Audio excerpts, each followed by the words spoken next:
एक बार फिर सोने की कीमतें आसमान से बातें करने लगी। मुल्क में सोने की फी तोला कीमत में 2600 रुपए का इजाफा हो गया। All Pakistan James and jewellers association के मुताबिक कराची, लाहौर, इस्लामाबाद, पेशावर और कोयटा समेत दीगर शहरों में सोने के रेट्स बढ़ने के बाद फी तोला 2,24,700 रुपए तक पहुँच गया। इसी तरह 10 ग्राम सोने का भाव 2,230 रुपए इजाफे से 1,92,644 रुपए है। ज्वेलर्स एसोसिएशन के आदादोशुमार के मुताबिक आलमी बाजार में सोने का भाव $3 इजाफे से $1,975 फी ओंस है। ख्याल रहे कि गुज़िश्ता रोज मुल्क में सोने की फी तोला कीमत में 2,400 रुपए की कमी वाक़ई हुई थी।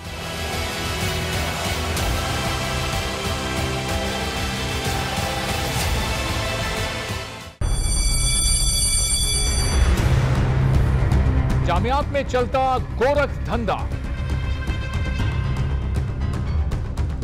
नौजवानों के मुस्तकबिल से खेलने वाली काली भेड़ों के आगे हुकूमत और इंतजामिया मुकम्मल बेबस। मुस्तकबिल के मेहमानों के तहफ्फुज के लिए बोल ने उठाई आवाज, सहाफती फराइज को निभाते हुए पहुंचाई हर खबर अवाम तक। बड़े स्कैंडल से जुड़े तमाम हकाइक रखे अवाम के सामने, क्योंकि बोल है पाकिस्तान का नंबर 1 न्यूज चैनल।